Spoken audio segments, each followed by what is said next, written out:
Hello friends, this is Growl, and welcome to the next episode of my key commentary series, where I talk about my thought process throughout the dungeon and what's going on. Last time we did a group key as Disc Priest on Fortified, so now we'll switch it up. We'll do a PUG key on my Resto Druid on Bursting Tyrannical. This is an affix that I get asked about sometime. I feel like bursting is quite easy, except for certain situations, so I put us in the Everbloom, where all the flowers still burst. I'm going to talk about my thought process going into the packs, some of my tips and advice on bosses, and all that. So, 26, I would say, is like pretty high to PUG. Eventually, it starts getting pretty difficult, especially in a dungeon like this. I mean, people are only doing around 29 of this in like the highest groups. So first thing to note is that the naturalists will always permanently cast. You can't just stun them. And oftentimes tanks really struggle with grouping them. Actually, there's a lot going on here, so we'll pause already. Naturalists are generally what you want to focus if you have a kick or you have something that stops mobs. They not only are they hard to group, but they also do a lot of damage to the tank. On top of that, we go right. So the most difficult part of the trash, in my opinion, is these berserkers.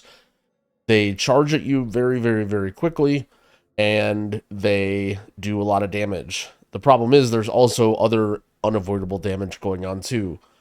There's the abomination, there's the stingers, there's the bursting, and when these things combo together, you die. A very good habit when fighting berserkers, because they're really only in this sort of area.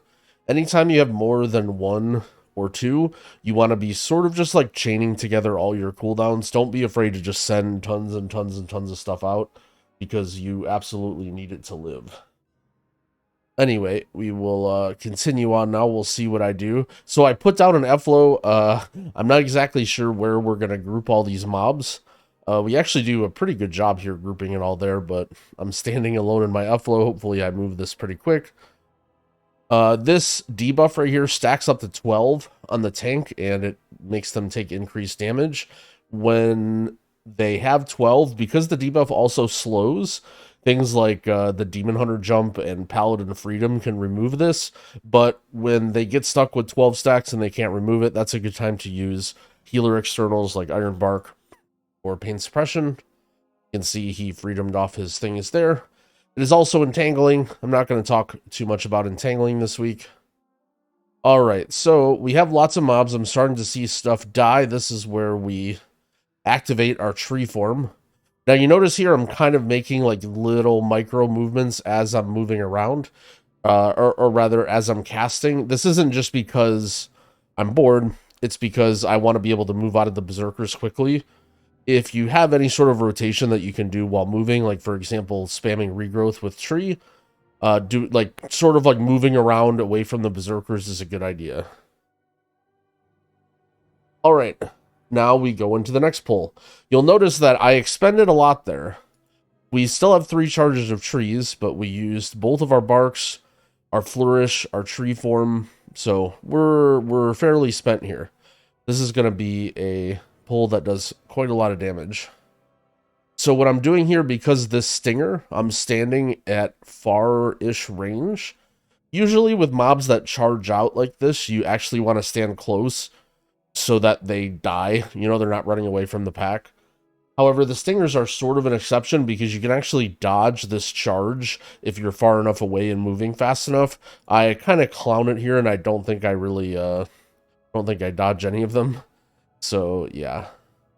Now that there's 2 stingers, I'm trying to dispel one of the poisons, but ultimately one's going to sit. I should probably bark myself soon. And now you're going to see the very first, and one of my opinion, one of the most important lessons of bursting. So I'm getting this stack up. I have to dispel the poison with a few stacks on myself. We regrowth, we press our bark skin and our renewal, and our entire team dies.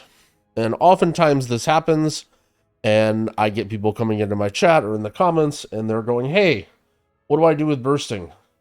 My team dies. They flame me. I feel, what am I doing wrong here? Well, let's take a look. Okay, so let's rewind 10 seconds here. So this is a pack where I need to use my Dispel to the poison. So we go to 7, 8, 11. Okay, so we're sitting on 11 stacks. Okay, we roll it to 12. Okay, we roll it to 13. And now we have Bubble, which wasn't used. Blur, which wasn't used. No Nether. He used Darkness, I guess. No Mass Barrier, no Alter Time. Look, if your team is going to extend the bursting and not press big defensives, they're going to die. Okay? Like, that's just the hard reality of it. They're going to die.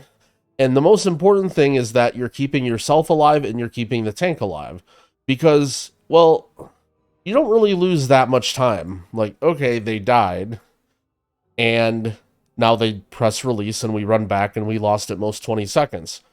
The times when you really, really lose time is when you die and either they have to res you or, you know, worst case scenario, you have to release and run back because you don't have a res.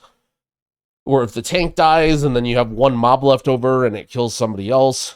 But as long as you keep yourself and the tank alive, I mean, whatever, you know, like people, if you can't force your entire team to have the will to live in all situations. Could I have done things better rotationally there? You know, was my F-flow perfect? Was my timing of everything perfect? No. But I pressed my defensive. I dispelled myself. If you're playing a class that can dispel themselves with an ability, so like Dwarf Racial, Monks Diffuse Magic, Priest Mass Dispel, that's a good opportunity to use your Dispel on somebody else if you're noticing they don't have defensives or they're squishy or they don't like to press their defensives. However, your priority is always yourself. I think one of the biggest healer problems, and I have this problem at times too, is that they focus too much on all of the damage and trying to keep all of the people alive versus just trying to play their own life. And I think that you have to understand that every single other person in your party is almost exclusively trying to keep themselves alive.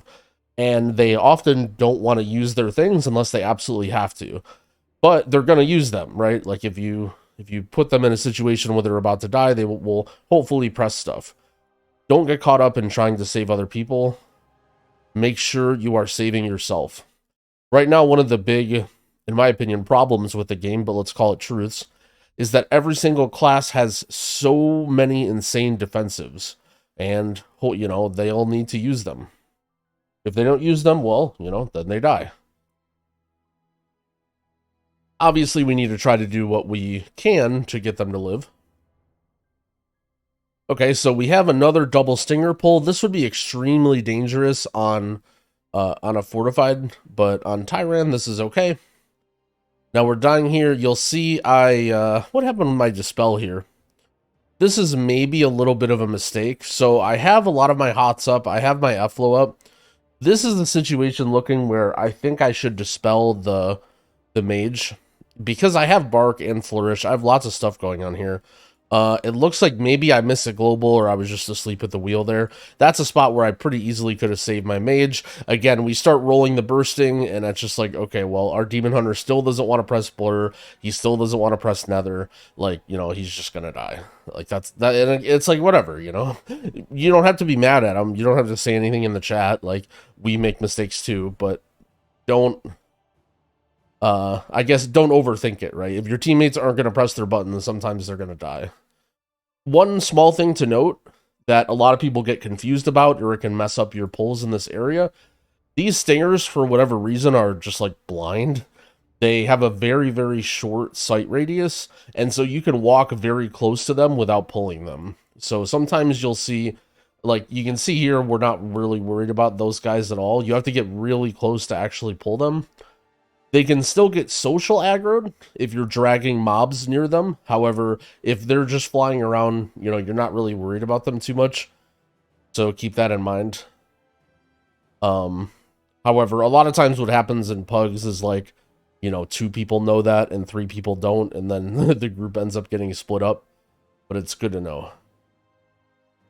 So you can see right now my damage overall is 40k. It's very, very bad. I'm also playing pretty defensively minded talents here with Incarn. And I don't think I opened my talent tree on this run, actually. Maybe I'll try and remember to post a link in the description if you guys are interested. But I'm probably playing a very, very defensive build. This is what I would recommend for tyrannical bursting. You're going to need to get through some tough boss healing checks. You're going to need to deal with bursting. Don't really worry about your damage too much as a healer. In general, in PUGs, if you know you're confident, if you're not worried, obviously you can start going for damage to try and speed things up, but there was an era in Shadowlands where people really, really cared about damage. And I think with how difficult the dungeons have gotten for healers, that's past us a little bit. You'll notice here just fully spamming healing. The druid rotation is a little bit weird. You don't really use rejuve too much. Oftentimes, if you're taking damage, you just want to be pressing regrowth automatically to top people once you have your life blooms out. I'm not using my trees here super effectively. Having 3 stacks of trees is not very good, especially considering that it's off the global, so you can pretty easily press it. Druid is really nice for drinking because you can stealth, so you can sort of let your team group up. Notice one thing I do here, and it's an important habit to get into, is not be using HOTS on your tank. As your tank is gathering stuff, they may not be able to tag every single mob, and so when you put HOTS on them as they're tagging, you may pull healer threat. This is something that every healer probably learns the hard way pretty quick in dungeons, especially with inexperienced tanks. One thing to note is that HOTS don't put you in combat or really give threat until you use them on somebody with combat. So pre-hotting a tank is totally fine, but as soon as they start combat with mobs, you need to stop pressing buttons. In this area, the only thing that's like really scary is Gnarlroot. I think that's Gnarlroot, the big tree that patrols around. He's very annoying if you aren't ready for him or have the right comp. And he just takes a lot of time. Most tanks don't route with him, so be very careful not to pull him. That can be like an immediate team wipe if you're pulling him this guy with another pack. In this key, I'm not running kick and interrupt. Generally speaking, I think with PUGs, you almost always should be running an interrupt if you have the option. Even if, you have a team like this, which has tons and tons of interrupts, I still think having that extra one is nice just because you can see there's so many caster packs in these Dragonflight dungeons, and having an interrupt is very, very nice in PUGs. You can never have too many. However, I do have in-cap roar, which hopefully I use at some point here. I guess my tank isn't really getting hit that hard, so... Oh, okay, now he's dying. Okay, now I should probably in-cap roar. Yeah, so we can see a little bit of lazy play. Maybe I'm talking to my chat, or who knows what I'm doing here, but these are definitely packs where you want to be in-cap roaring some of the casts. You need to kill all these casters to spawn the boss. This area isn't too exciting. We may skip ahead of some of this stuff. I don't think there's a whole lot to say. Okay, so the tank pulls these flowers in a Gnarlroot. You might not see this unless you're doing high keys. This is actually pretty dangerous for the tank. On top of that, you have the on-death Avocs with bursting. So while this is a fine pull, this is something you might not see in PUGs always. So you have to be extra careful about this, and I'm being ready to use. Hopefully we empty the bag here and we use a lot of cooldowns. We have our bark, our flourish, tree form. Again, remember, he's getting these stacks, and when he has 12 stacks, he's taking very highly increased damage, including from the boss. He actually spell words himself, which is nice, and we can mostly focus on healing our team. Yeah, so again, you notice, just press the buttons. You can see that when I point out that we messed up, it's when we don't press our buttons. And every time bursting goes well, it's because I use bark skin, and I use flourish, and I use renewal. Don't be afraid to press buttons. That's one of the difficult parts about WoW, is you get many, many buttons, and you have to remember to press them. Especially in situations like Gnarlroot or Witherbark, sorry. All the trees are the same to me. This guy's very easy, and once that bursting pull is done, you need no buttons for multiple minutes, so you can just literally use everything. While you're defending Witherbark from these waters, there's a few things to keep in mind. The waters do blow up if you kill them. It almost absolutely is never worth killing them. Aside from like weird things like, you know, a warlock might, you know, havoc one or something, but generally speaking, you don't want to kill these. One thing you can do that you'll see I do right here is if you're targeted by the trap, if you stand close to two of them, you can actually stop two right there. So you can see the two that were closest to the boss. I think I got both of those. Maybe it didn't quite matter because then that one just went in, but that can actually extend the phase quite long. The phase is great because your boss is taking increased damage and it's not doing anything. This boss has a ton of health, so if you're not taking advantage of doing a lot of damage in the phase and extending it, it's going to take a very, very long time. Not much to say about this guy. We'll skip ahead. Won't waste too much time here. Just make sure you're healing your tank when the flowers are alive. Stacking up if you're pulling flowers in. Boss, boss, boss. All right. So now we're on to this area. Again, this is like we did what the route that we did I actually really like. In my opinion, this is the most difficult trash in the dungeon. So using your first lust pull here is very good because you can get rid of some of the more difficult mobs with lust, and then this area becomes less painful right now. You'll find this will be about your lust timer if things are going well in the dungeon. You know, you'll have lust coming off cooldown either on the tree boss or around here. I would highly recommend in pugs that aren't super organized to be lusting the second boss. The second boss is like pretty difficult and it requires what are essentially infinite interrupts because the boss has no lockout, which, I mean, pugs can't even interrupt like twice, let alone infinite. So the more casts that are going off, the more likely it is for people to die. And in general, I think just hurrying up and bursting down the boss as fast as you can is the strategy in pugs. I believe we end up lusting here, which, you know, that's okay. Another tip here, Shadow Meld. Shadow Meld is amazing for healers. I would say this season Shadow Meld is great, and any healer that you can play Night Elf, you should. You'll notice there, whatever happened, I somehow got Healing Thread on a mob, even though I thought I was being careful, and then I can just Shadow Meld that right off. Alright, so we do decide to lust here. I can't see everything in this pull, but again, we're worried most about the Berserkers. I have this weak orb right here that's tracking the cooldown of the leaps. It relies on nameplates. Maybe I'll try and remember to link that in the description as well. If not, you'll find that on like my Waggo page or Dorky's Waggo page. But it can be very helpful. Like you can see, both of the two leaps in this pack are close together around the same time. We get a lot of bursting. That time we had lots and lots of hots up, and we were able to just heal everybody up. And it also worked out very, very fortunately for me that the Berserkers didn't jump while that bursting was going off. We didn't even need to really dispel or do anything there. Alright, so we are skipping some of this stuff. Personally, these A-bombs aren't that scary. Only A-bombs with like a lot of Berserkers are really scary, but even on a Tyran, they're not really, it's mainly only fortified. We do just have a lot of trash count though, because we did all this stuff by the bees. Another thing to do is like be very aware of what's going on with your team. So like our tank is running through and I'm kind of just like sitting in stealth, watching, you know, seeing like if someone pulls anything, where's the tank going? I think eventually people were just uncomfortable with the skip, but they knew what was going on. You can jump over here, but if you have Mind Soothe or Stealth, you can just walk by that guy. Alright, and here is this boss. So this is going to be a very difficult fight, considering we don't have Lust. We just sort of sense it on the trash pull. We do have lots of cooldowns. Hopefully we use them. Essentially, this is just going to be a patchwork, sort of like do tons of group healing. Okay, our mage walks into this A-bomb.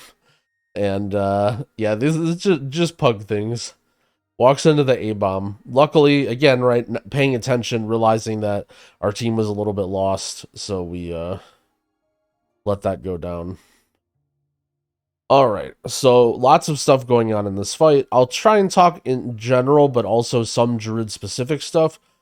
First off, a lot of your healing comes from F-Flow, but a lot of people are just always spread out and moving around a lot on this fight.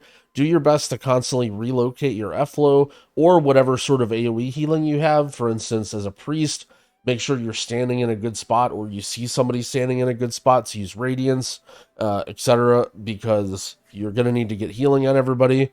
So basically what's going to happen here is we're just going to be constantly taking ticking damage, and then there's going to be bolts going off constantly, and we need to make sure the people that get those bolts are topped. So in my opinion, a weak aura that tracks where the boss is casting spells that you can see on your party frames is vital. And you're going to see how I'm sort of using this right away. So it's essentially I'm blanketing people with hots, and then I'm watching like, okay, this guy has a bolt. He actually meta immune the bolt. I don't know if that was on purpose. I see that I'm targeted with a bolt, and I also don't have my bark skin, so I iron bark myself. On top of that, I saw the swirly coming out, and I knew that I was going to have to move, so it may have been harder there to top myself. Again, I'm sitting on 3 charges of tree. I haven't done a whole ton of push keys as Druid, so my rotation is not going to be as clean as some of the best ones. I kind of like know what's going on, but I'm I'm not going to have that max level of efficiency where we might die on like a 28 or a 29. There we go. Okay, at least I'm sending 1 charge of tree. If you have Bloodlust on this boss, you can kind of factor that in too. I would say in general, this Telu guy is going to take somewhere in the neighborhood of like 1 minute to 1.5 minutes to die, depending on how good your team's damage is. So if you know that you have Bloodlust for the first 40 seconds, you can kind of like plan out, okay, I'm going to need certain things after, for that last little stretch of 20 to 40 seconds. Here, I'm spacing it out a little bit more and being a bit more liberal because we don't have lust anyway, so it's going to be pretty brutal the whole way. I just kind of send my tree whenever it's convenient. You can see right away the lack of organization. It's really tough for the range to get the range players into the F-Flow. Here, luckily, we have 2 melee, so I just kind of stand in melee alongside of them. And then sit in the F-Flow. So every time you see this circle on the tank, you also see I have an emphasized countdown. This is from Bigwigs. DBM does that too. Every time I see this, this is when you're going to bait the puddles. The most important thing is that you keep this middle area clear so that melee can hit the boss and that the tank can drop out safely. This is a good place, like along this area. Basically, it's like the tank is dropping over here up top, the melee's standing on the guy, and then the ranged are kind of baiting on either side, trying to keep the middle path clear. So one thing I can do as I start to run out of space is I'm sitting in melee, then when I see that cast go off, I'm running out, and then baiting the puddle somewhere around. As long as the middle's safe, we're okay. And so again, if you watch my mouse, you can see I'm always following around where those bolts are being cast, and I'm just sort of assuming that they're going to go off every time. I'm burning through my mana very, very quickly, but that's because I know that when Telu is dead, the fight is essentially over. You can see again the countdown. I'm moving out of melee, and then everyone else kind of baited a little bit weird here. There's also trash back there that I'm a little worried about, so I lose a little bit of healing here to get back in. And then there, the fight's over. You can see I've used almost everything. I did have Shadow Meld available. Don't forget to use Shadow Meld on, if you get bolted or whatever. This guy hits the tank actually sort of deceptively hard. So as you're transitioning in here, you want to move your focus from healing the group to healing the tank. And yeah, that's about it. Once this is done, now there's only 1 guy. The pulsing damage is significantly reduced. It's basically just a guy bolting, and your team has an easier time kicking him. And I'm trying to run out every time you see this, right? I run out. You can see they're all running out.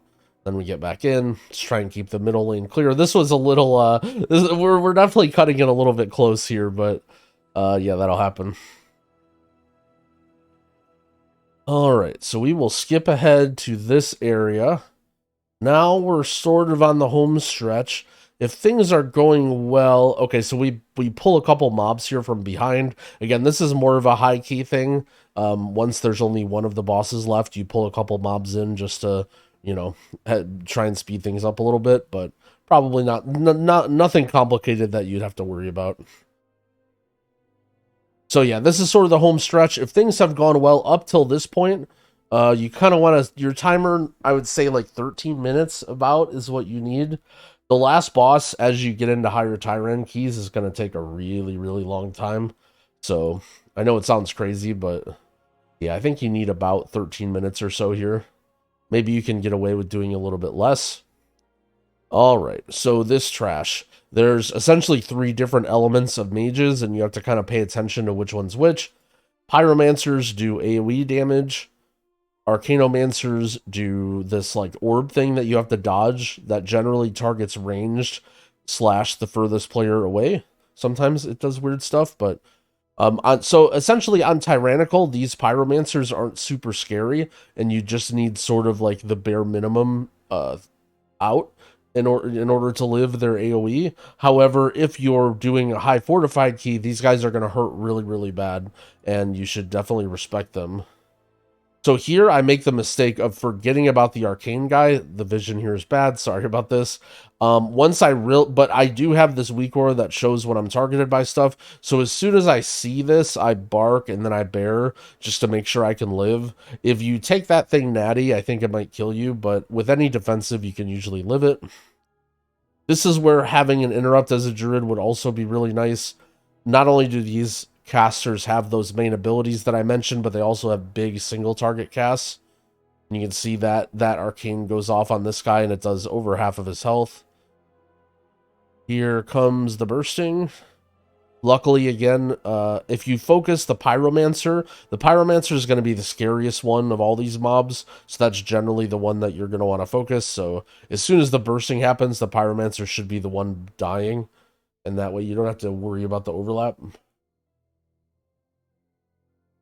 As we go around, now we're killing these guys. Again, this is just 2 of the same mobs.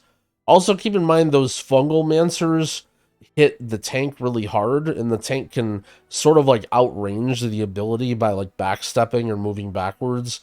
So you'll notice your tank will be moving around a lot on those guys and then may like randomly get hit bigly. So that's what's going on with that if you've never tanked this area.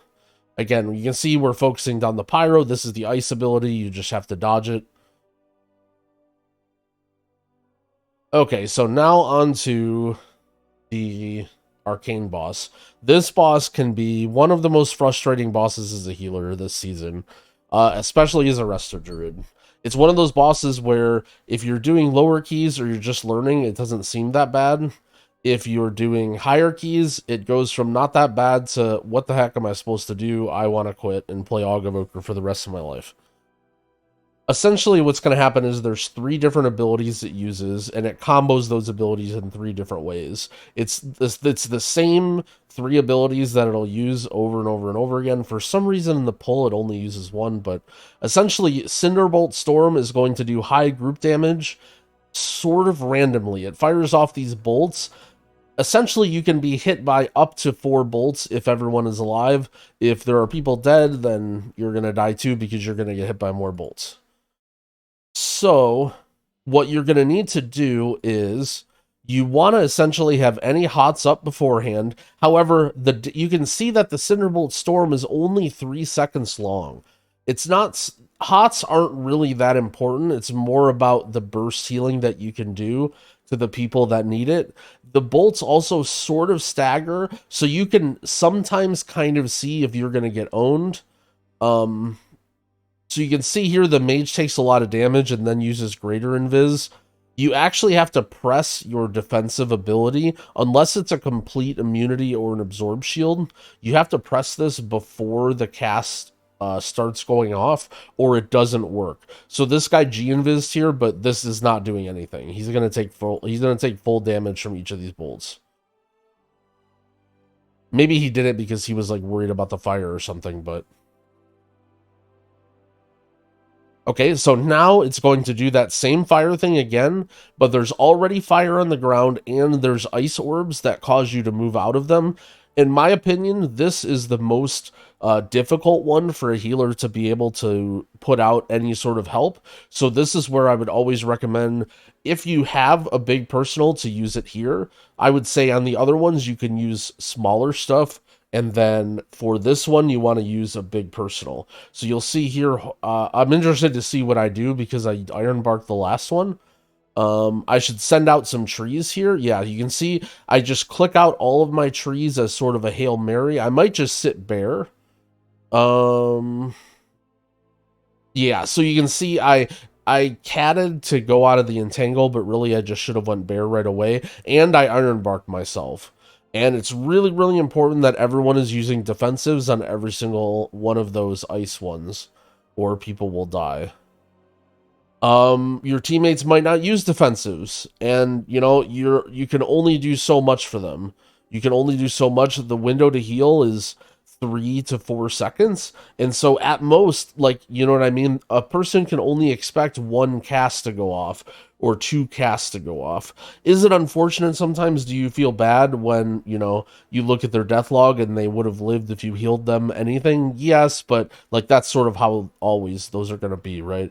And on top of that, if there's movement and you don't have the right cooldowns available, then you might not be able to cast anything. After the 2 fire bursts, now is the non-damage burst. Now what it's going to do is it's going to fire a arcane orb that pulls everybody towards it, as well as these ice orbs again. So what you'll notice is this arcane orb will always go to the furthest player, I believe. And it also travels very slow. And so the further away you are, the better it is for your team, because you give your team more time to adjust to where it is and to get away from this ice. So you can see that the mage was standing a good distance away, and the ice was essentially handled before everyone got sucked in. And now the cycle continues. So now it's going to be fire and arcane. This is essentially the first one, except for now there's an arcane. However, the arcane, now you can see it's a lot easier for me to cast because I'm not having to worry about this ice, right? All I have to do is worry about the arcane orb and the puddles. I happen to get unlucky there, and I happened to get unlucky and had some swirlies spawn under me. And like, this is what's going to happen, right? Okay, so, and again, I'm not trying to blame people. I'm just trying to more so alleviate your stress as a healer. Like, okay, we have some hots on this guy, but there's only so much we can do. We try and land a heal on him, but he ends up alter timing into the fire, right? Which is unfortunate. It happens. Sometimes there's nothing you can do about that. It's like, okay, well, he died, right? You can't sit there and expect yourself as a healer to be able to save that situation. Like, he's just gonna, if he alter times into fire during that damage, he's just gonna die. And it was unfortunate for him. You can see I'm trying to, right? Like, I can give him 1 regrowth. Now I see, here's the next fire, right?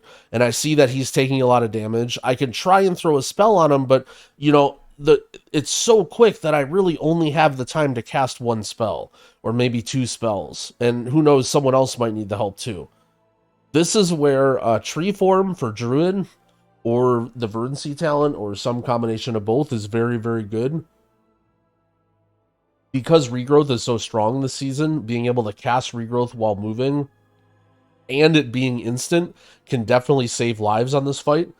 If you want to really min-max, what you should be trying to do is syncing up your tree procs and using your Swift Mend on cooldown so that you can have tree procs for as many of those fires as possible.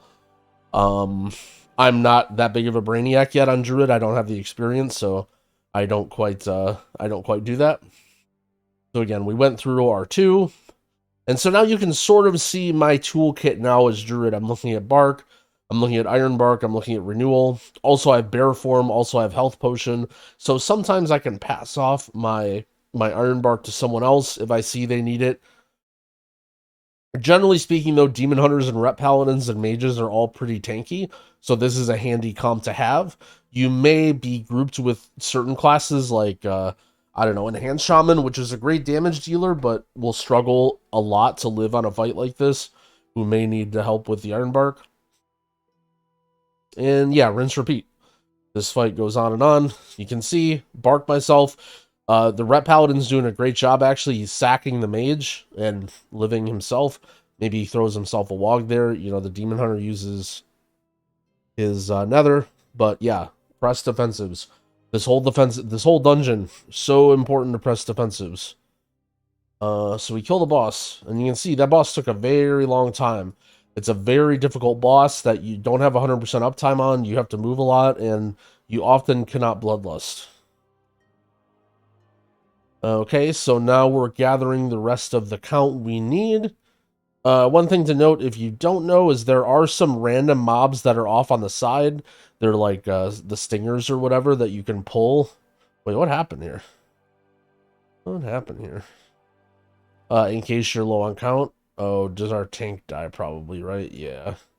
So these are the assistants that I said hurt the tank really bad.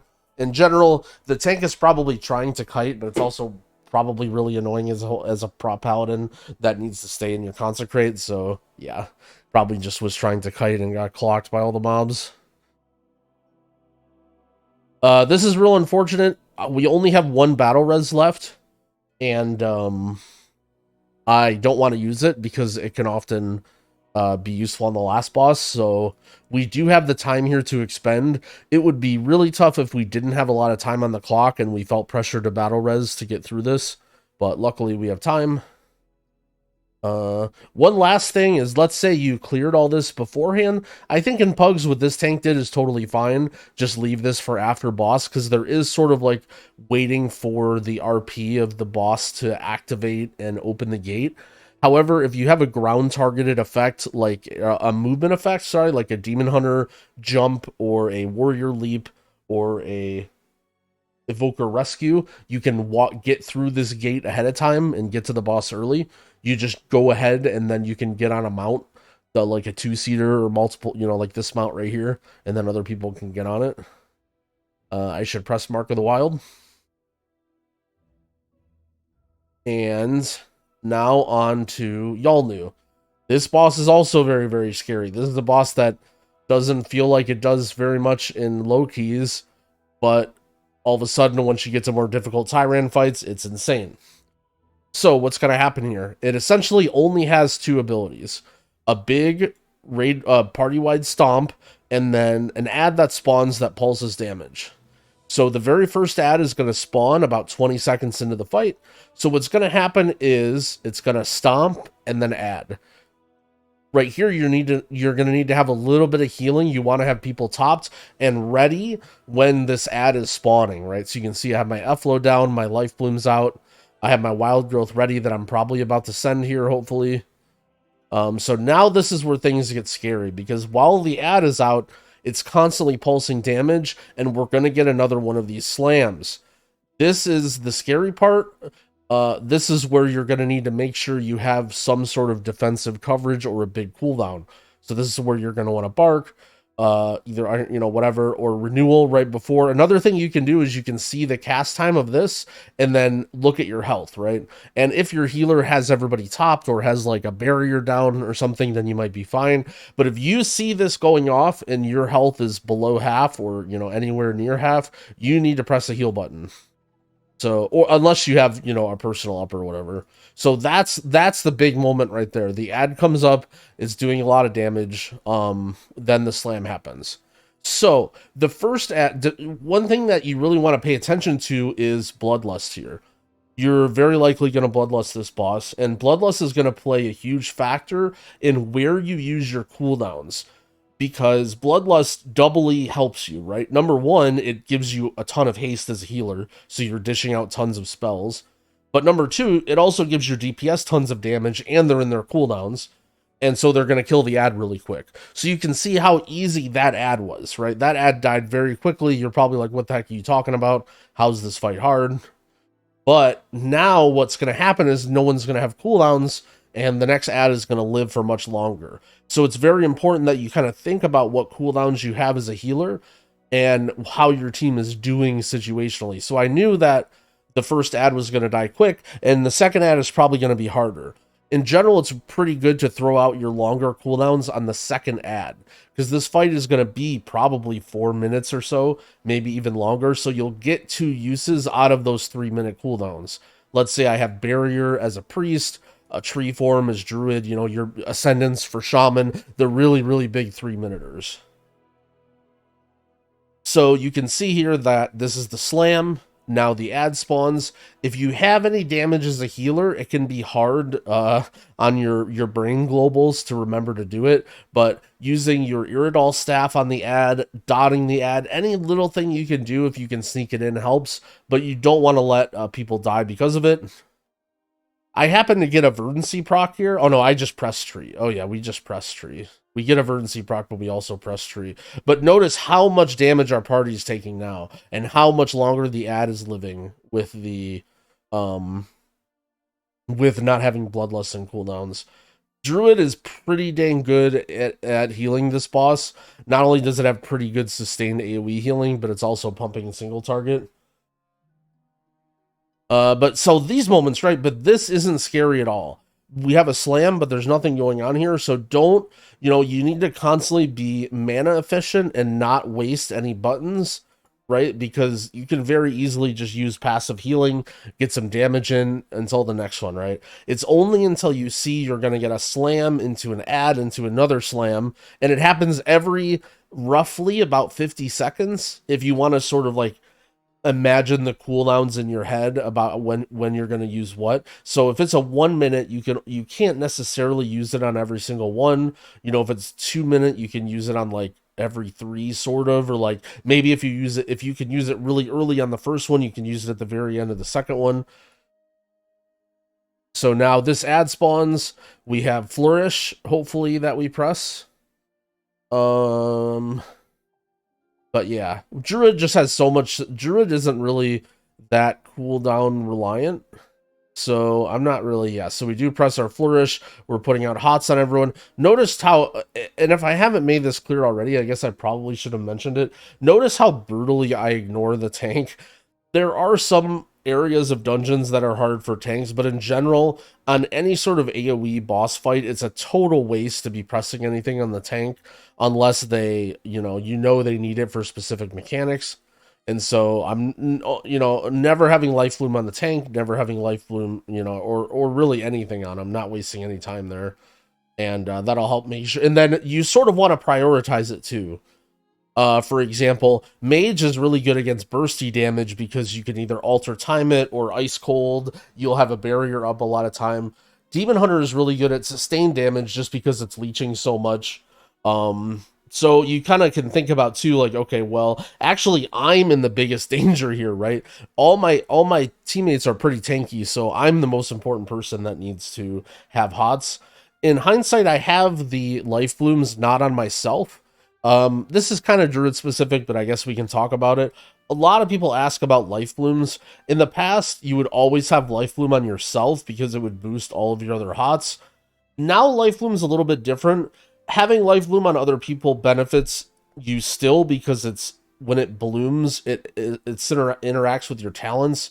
Mostly, I want to say verdancy, but I thought the tree proc was verdancy, and I'm pretty sure the upload talent's verdancy. Anyway, so it's blooming on other people. So in general, I would say it doesn't really matter who you have it on. You just want to have it on people that are taking damage. Just know that the power of your heal over time is not nearly as strong as it used to be. A lot of your healing as a druid comes from direct heals or just like procs. Like, for example, your regrowth, then your nourish from your tier set, then your trees. All that stuff isn't a hot and isn't going to be affected by life bloom being on yourself. You still do have some heal over time, but it's not enough that you need to always have life bloom on yourself. On top of that, you have the talents that buff life bloom that increase the mastery value of it. So life bloom is actually a pretty potent hot as well. So having it on somebody if they're in trouble is good. And after all that, mainly my summary was that I think I should have had it on myself just because I'm sort of like the biggest liability here. The last thing I can think of here is the ads. So one thing I notice is, you know, as soon as the ad spawns, like you can see our rep paladin friend here leaves the boss. I don't really know that much about the ret rotation, admittedly. I've heard people say ret is a range class. I don't know if that's a joke or what, but I don't like, as a healer, you need to kill this freaking ad. Like, these flowers are not really a wipe condition. This ad with the slam is the wipe condition. What should happen here is the ranged and the tank should be doing most of the flowers. The melee can do like these flowers by the boss. It's okay if a couple flowers spawn as well. You just want to make sure the tank can get threat of them. But melee or people should not be like losing uptime or yeah, like this. The red was just like completely gone, right? And maybe he's like, I don't care. I need to wait a couple seconds for my wings anyway. Like I'm just gonna go step on him because we have this for sure. But like this, the ad still living is like almost wiping us, you know. But now that these flowers come in, it's not the end of the world, right? Like unless your tank is completely asleep at the wheel and not getting threat of them, um, it's totally fine to have a few flowers spawn. Some classes might even benefit from having those flowers alive. You know, like a Disc Priest, for example, your Purge the Wicked is just going to spread on them and it's going to give you a little bit more healing. But I think I covered everything. Sorry, this video went on kind of long, but also Tyrannical Everbloom is really, really freaking hard. This season's really freaking hard to heal. Lots of stuff to talk about, so hopefully you found this useful. Sorry, I like keep moving my mouse and I always have my the progress bar at the bottom of the screen. Generally, I try not to do that, and I try and talk normally and let that thing disappear, but it was sitting there the whole time because we're hyped up doing a commentary and we can't stop moving our mouse. But anyway, thank you for watching. We have a druid and a priest one. I think next I might try a Mistweaver key. Let me know in the comments if there's like specific dungeons that you want to see that you struggle with, or also if there's anything that I missed or any good tips or advice that you have for pugging Everbloom. You know, I understand that I spend most of my time playing with an organized group, and you guys have probably seen a lot more out, you know, out there that what goes on and what things people struggle with. So if you guys have tips and or stuff that I'm oblivious to, feel free to share it. Thanks for watching, friends, and good luck out there and happy keying.